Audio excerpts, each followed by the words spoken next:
Assalamualaikum warahmatullahi wabarakatuh. Bismillahirrahmanirrahim. Berjumpa lagi anak-anakku dengan Pak Husain hari ini untuk kelas 2 di SD Negeri 2 Mangin ya. Nah, hari ini kita akan melanjutkan materi minggu kemarin yaitu tentang disiplin. Ya, jadi kalau kemarin anak-anak sudah mempelajari tentang Quran surat Al-Asr, yaitu tentang waktu. Nah, kemarin kita mempelajari bahwasanya dalam surat tersebut mengajarkan kita untuk disiplin, menghargai waktu, memanfaatkan waktu dengan baik. Ya, nah hari ini kita juga akan belajar tentang kedisiplinan, tapi kita akan mempelajari tentang kisah keteladanan, yaitu tentang kedisiplinan Nabi Lut alaihi salam. Seperti apa ceritanya? Nah, nanti Bapak ceritakan ya. Disimak baik-baik. Jangan lupa kita awali dengan berdoa terlebih dahulu. Tangannya diangkat. Bismillahirrahmanirrahim. Raditu billahi rabba wa bil islami dina wa bi Muhammadin nabiyya wa rasula. Rabbi zidni ilma warzuqni fahma. Amin ya rabbal alamin. Pintar-pintar anak-anakku, semoga ilmunya bisa diserap dengan baik dan bermanfaat. Oke. Nah, anak-anakku, Nabi Lut itu adalah salah satu utusan Allah, yaitu Nabi atau Rasul Allah. Nah, Nabi Lut itu orang yang sangat disiplin. Waktunya dimanfaatkan untuk beribadah dan berserah diri kepada Allah, untuk menegakkan ajaran Allah. Nah, Nabi Lut ini diutus kepada kaum Sadum atau kaum Sodom.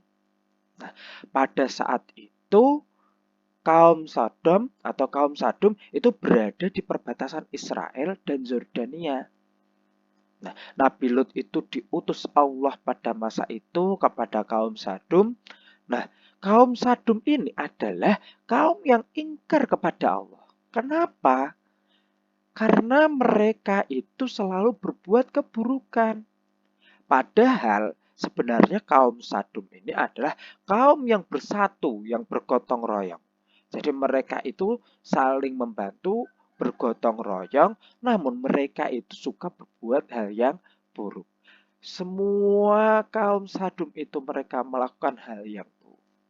Mereka suka mencuri, suka merampas, dan suka mengambil harta orang lain. Nah, inilah keburukan, salah satu keburukannya. Lalu keburukan yang lain apa? Nah, keburukan yang lain yaitu kaum Sadum ini tidak setuju dengan adanya pernikahan. Justru mereka itu menyukai sesama jenis. Yang laki-laki suka dengan laki-laki dan yang perempuan suka dengan perempuan. Padahal itu tidak boleh. Nah, mereka berarti sudah mengingkari atau ingkar kepada Allah. Kemudian Nabi Lut mengingatkan kaum Sadum. Ya.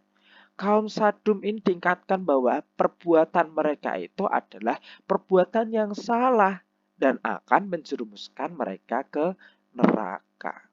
Tapi kaum Sadum itu tidak mau, tidak percaya pada Nabi Lut. Mereka sudah diajak oleh Nabi Lut untuk kembali ke jalan Allah, tapi mereka menolak. Mereka mengikuti hawa nafsu mereka. Mereka mengikuti bisikan setan. Ya, mereka menolak apa yang disampaikan oleh Nabi Lut. Menolak ajakan Nabi Lut untuk kembali ke jalan Allah. Tapi Nabi Lut tetap gigih. Tetap berusaha mengajak mereka kembali ke jalan Allah. Beliau berdakwah dengan lembut, dengan penuh kasih sayang. Tapi tetap saja kaum Sadum ini menolak dan mereka sombong. Mereka merasa tidak ada gunanya. Mereka tetap mengikuti hawa nafsu, melakukan keburukan-keburukan dengan mencuri, merampas harta orang lain, mereka tetap suka sesama jenis, termasuk istri Nabi Lut sendiri. Nah, kemudian karena Nabi Lut ini gigih berjuang, dia tetap berusaha mengajak kaum Sadum ini untuk kembali ke jalan Allah. Lama-kelamaan kaum Sadum ini marah. Loh, kok justru mereka yang malah marah? Karena mereka marah dan sudah keterlaluan, akhirnya Nabi Lut memohon kepada Allah agar ditimpakan azab kepada kaum Sadum.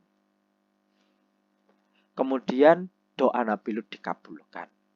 Turunlah 3 malaikat yang menyamar sebagai laki-laki dan mendatangi Nabi Lut untuk menjadi tamu Nabi Lut. Mereka laki-laki yang tampan tentunya ketika menyamar waktu itu.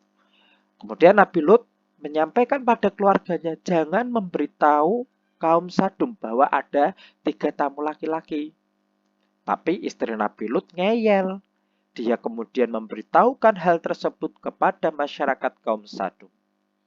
Akhirnya kaum Sadum berbondong-bondong mereka ingin melihat tamu Nabi Lut tersebut. Mereka menggedor-gedor pintunya dan akhirnya membuka pintunya dan melihat tamu tersebut. Namun ketika melihat, tiba-tiba mata mereka menjadi buta. Nah, karena melihat 3 laki-laki itu yang ternyata adalah malaikat. Nah, kemudian malaikat pun menyampaikan pada Nabi Lut bahwa agar Nabi Lut malam nanti meninggalkan negeri Sadum. Karena akan turun azab pada fajarnya. Akhirnya pada malam harinya Nabi Lut meninggalkan negeri Sadum, meninggalkan kaum Sadum bersama anak gadisnya. Dan menjelang fajar terjadi getaran yang hebat, terjadi gempa, Allah menurunkan azab yang sangat dahsyat, mengangkat tanah dan membalikkan tanah kaum Sadum sehingga kaum Sadum rata dengan tanah. Termasuk istri Nabi Lut. Akhirnya kaum Sadum pun binasa dan Nabi Lut sudah pergi berhijrah meninggalkan negeri Sadum bersama anak gadisnya. Nah, begitu anak-anakku kisahnya, kita bisa mempelajari betapa gigihnya Nabi Lut memanfaatkan waktunya dengan baik untuk berdakwah, untuk beribadah kepada Allah. Ya, Nabi Lut gigih membimbing umatnya menggunakan waktu hidupnya, kedisiplinan hidupnya untuk beribadah dan berdakwah. Dari kisah Nabi Lut itu kita diajarkan untuk disiplin. Karena disiplin itu ada sifat yang terpuji. Disiplin dalam hal ibadah, disiplin dalam kegiatan, dalam belajar, dan lain sebagainya. Sehingga kalau kita disiplin dan memanfaatkan waktu dengan baik, maka kita akan menjadi orang-orang yang beruntung. Nah, contohnya dalam kehidupan sehari-hari, disiplin itu apa? Yaitu mendirikan sholat tepat waktu, disiplin belajar di rumah dan di sekolah, disiplin antri ketika membeli jajan atau membeli di warung, ya, jadi harus disiplin.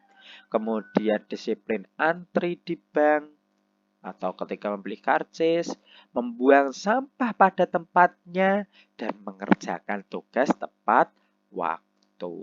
Jadi anak-anak di rumah harus memanfaatkan waktu dengan baik, waktunya untuk belajar-belajar, waktunya untuk bermain boleh bermain, waktunya untuk sholat-sholat, waktunya untuk mengerjakan tugas, termasuk ketika membuang sampah pada tempatnya, menaruh barang pada tempatnya, dan lain sebagainya, sebagai cerminan anak-anak meneladani sikap disiplin Nabi Lut alaihi salam.